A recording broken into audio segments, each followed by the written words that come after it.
السلام علیکم غامدی صاحب۔ جی بھائی۔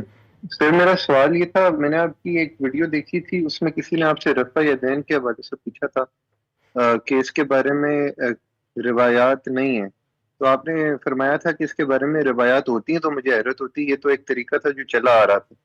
تو سر میں جاننا یہ چاہ رہا تھا کہ یہ طریقہ جو چلا آ رہا تھا یہ چیز کیسے ڈٹرمن ہوئی؟ سر یہ ایک چھوٹی سی بات رفع یدین کے متعلق یہ ہے، اگر وقت ہوا تو اس کو بھی بتا دیجیے گا کہ وہ ایک حدیث ہے عبداللہ ابن مسعود کی کہ ایک ہی دفعہ رفع یدین کیا۔ اب اس پہ یہ تنقید کرتے ہیں بعض لوگ کہ سفیان ثوری مدلس ہیں اور وہ ان سے روایت لائیں، حدثنا سے نہیں لائے، اس لیے ضعیف ہے۔ تو یہ پہلا سوال تو پلیز بتا دیں، اگر دوسرے کا ٹائم ہوا تو بتا دیجیے گا، تھینک یو۔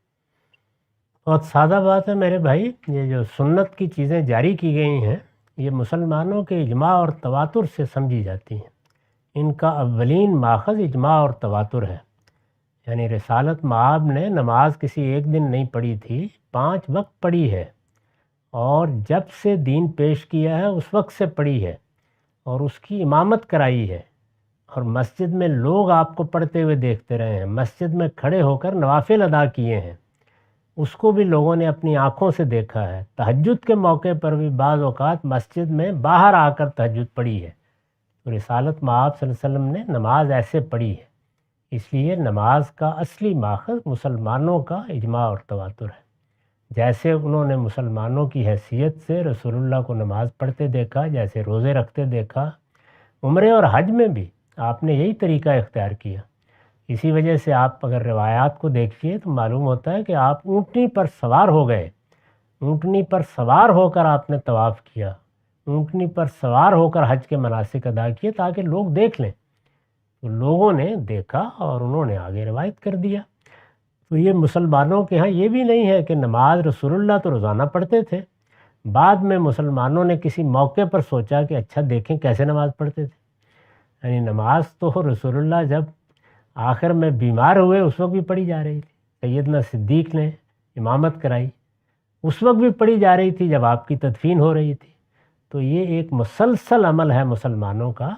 اس لیے اب بھی اگر آپ کو نماز دیکھنا ہو کہ کیا ہے تو اپنے قریب کی مسجد میں جائیے اور جا کے 2-3 نمازیں پڑھ لیجئے، معلوم ہو جائے گا نماز کیا ہوتی ہے۔ نماز اس طرح منتقل ہوئی ہے، اس کی کسی چیز کا اخبار احاد سے منتقل ہونا یا کوئی حدیث میں آنا یہ باعث تعجب ہے، اس کو میں نے بیان کیا۔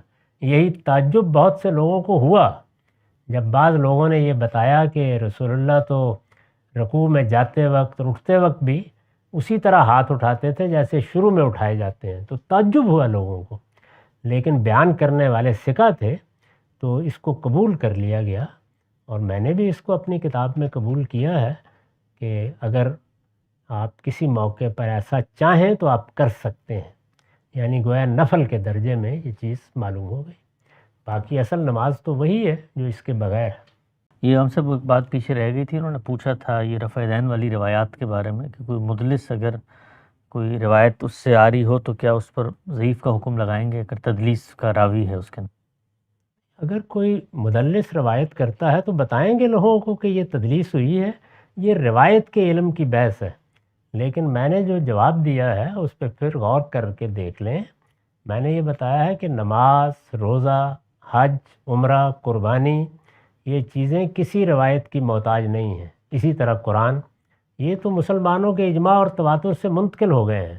اب ان کے بارے میں کوئی اطلاع اگر اچانک ملتی ہے جو مسلمانوں کے اجماع اور تواتر میں پہلے نہیں تھی تو باعث تعجب ہوگی، اس کی تحقیق کریں گے، وہ رد بھی کی جا سکتی ہے، قبول بھی کی جا سکتی ہے۔